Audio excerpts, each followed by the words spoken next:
हेर्नुहोस् त कृषि उत्पादन नेपाल आफैमा राम्रो देश।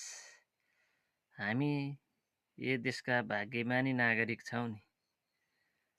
यति राम्रो देश पाएर पनि, यति राम्रो भूमि पाएर पनि हामीले भूमिलाई चिन्न सकेका छैनौँ।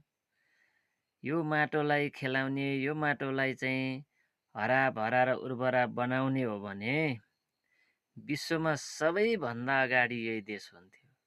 के गर्नु, हरेक कुराहरू छ, प्राकृतिक सौन्दर्यताले भरिपूर्ण छ, नदी नाला त्यत्तिकै छ, के छैन? हिमाल पहाड तराई के छैन भन्नुहोस् त? धेरै भाषाभाषीहरू, नयाँ थुप्रै संस्कृतिले भरिएको मेरो देश, हरेक कुरा छ। मात्रै हामीसँग के छैन?